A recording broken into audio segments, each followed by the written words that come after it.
Assalamualaikum warahmatullahi wabarakatuh. Perkenalkan, nama saya Fadila Kapri Melinda dengan NIM 22053017. Baiklah, di sini saya akan menjelaskan mengenai materi pertemuan 4, yaitu pengambilan sampel audit untuk pengujian rincian saldo. Baiklah, untuk materi yang pertama yaitu saya akan menjelaskan mengenai perbedaan utama dari pengujian pengendalian, pengujian substantif, atas transaksi dan pengujian perincian saldo terletak pada bagian mana yang diukur oleh auditor. Yang pertama yaitu jenis pengujian. Pengujian pengendalian, bagian yang diukur yaitu efektivitas pengoperasian pengendalian internal. Yang kedua, pengujian substantif atas transaksi. Bagian yang diukur yaitu pertama efektivitas pengendalian, yang kedua ketepatan nilai moneter pada transaksi dalam sistem akuntansi. Yang ketiga yaitu pengujian rincian saldo. Bagian yang diukur yaitu jumlah uang dalam saldo akun yang mengalami salah saji secara material. Yang selanjutnya yaitu sampel non statistik. Pada sampel ini terdapat perbedaan dan juga persamaan. Ada beberapa poin yaitu 14 poin. Dalam 14 poin tersebut terdapat beberapa poin yang menjadi perbedaan dalam sampel ini, dan selebihnya yaitu memiliki persamaan. Dalam beberapa poin tersebut yaitu terdapat pada garis yang saya miringkan, yaitu pada poin 6, 7, dan juga 13, yaitu pada langkah pengambilan sampel audit untuk pengujian rincian atas saldo. Di poin nomor 6 yaitu menetapkan salah saji yang dapat diterima. Lalu sedangkan langkah pengambilan sampel audit untuk pengujian pengendalian dan pengujian substantif atas transaksi, poin yang ke-6-nya itu menetapkan tingkat pengecualian yang dapat diterima. Lalu poin yang ke-7-nya itu menetapkan risiko yang dapat diterima atas kesalahan. Lalu menetapkan risiko yang diterima jika risiko pengendalian tersebut rendah. Lalu pada poin yang ke-13 yaitu menganalisis salah saji dan menganalisis tingkat pengecualian. Perbedaannya terletak pada 3 poin tersebut. Materi yang selanjutnya yaitu hubungan antara faktor-faktor yang mempengaruhi area, dampak terhadap area, dan jumlah sampel yang dibutuhkan dalam pengambilan sampel audit.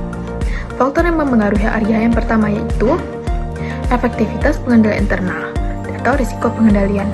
Contohnya, pengendalian internal efektif mengurangi risiko pengendalian. Dampaknya terhadap area yaitu bertambah. Jumlah sampelnya akan berkurang. Yang kedua, pengujian substantif atas transaksi. Contohnya, tak ada pengecualian ditemukan dalam pengujian substantif atas transaksi. Dampaknya pada area yaitu bertambah dan jumlah sampelnya akan berkurang.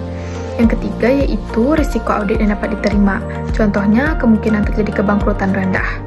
Dampaknya terhadap area yaitu bertambah dan juga jumlah sampelnya akan berkurang.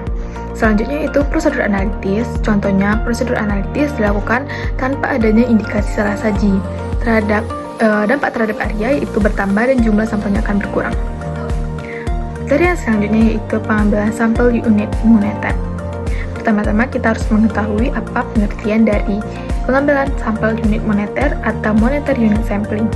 Adalah metode pengambilan sampel statistik yang paling umum untuk pengujian perincian saldo karena prosesnya cukup sederhana, namun hasilnya dapat dinyatakan dalam rupiah. Materi yang selanjutnya yaitu perbedaan antara MUS dengan pengambilan sampel non-statistik. Yang pertama, definisi dari unit pengambilan sampel sebagai nilai uang individu. Yang kedua, setiap akun menggunakan penilaian awal materialitas dan bukan salah saji yang diterima.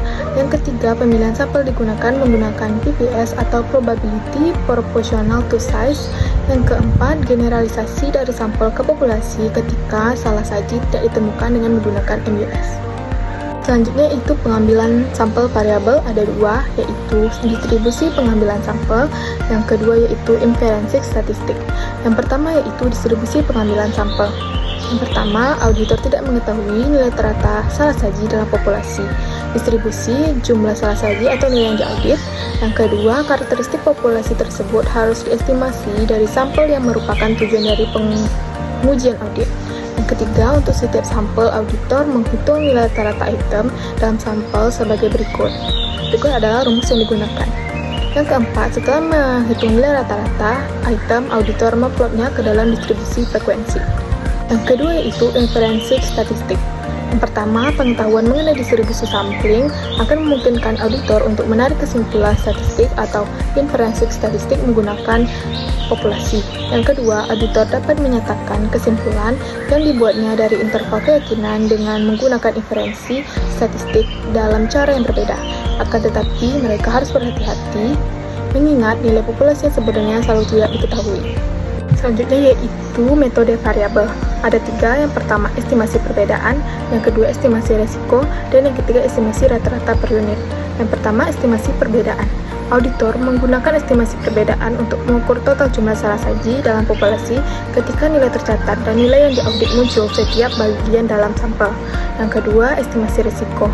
Estimasi risiko sama dengan estimasi perbedaan, kecuali auditor menghitung rasio antara salah saji dan nilai yang mereka catat lalu memproyeksikannya ke populasi untuk mengestimasikan total salah saji populasi.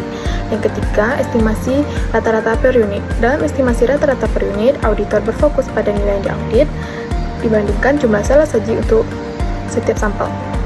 Selanjutnya yaitu risiko sampling. Ada 2, yang pertama sampling statistik menggunakan acceptable risk of incorrect acceptance atau ARIA. Yang kedua, sampling variabel menggunakan acceptable risk of incorrect rejection atau ARIA. Selanjutnya yaitu kita harus mengetahui apa itu ARIA dan juga ARIA. Yang pertama, ARIA. ARIA adalah risiko statistik bahwa auditor telah menerima populasi yang dalam kenyataan mengandung salah saji yang material. Yang kedua, ARIA mendapatkan perhatian yang besar dari auditor karena memiliki implikasi hukum yang serius dalam menyimpulkan bahwa saldo akun telah dinyatakan secara wajar padahal sebenarnya mengandung salah saji dalam jumlah yang material. Yang selanjutnya yaitu ARI. ARI merupakan risiko statistik bahwa auditor telah menyimpulkan suatu populasi mengandung salah saji yang material padahal sebenarnya tidak. Yang kedua, ARI hanya akan mempengaruhi tindakan jika mereka menyimpulkan bahwa populasi dinyatakan secara wajar. Yang ketiga, jika auditor menemukan suatu saldo tidak dinyatakan secara wajar, mereka umumnya akan meningkatkan ukuran saldo sampel atau melaksanakan pengujian lainnya. Yang keempat, ARIR baru dianggap penting jika diperlukan biaya yang tinggi untuk meningkatkan ukuran sampel atau melaksanakan pengujian lainnya.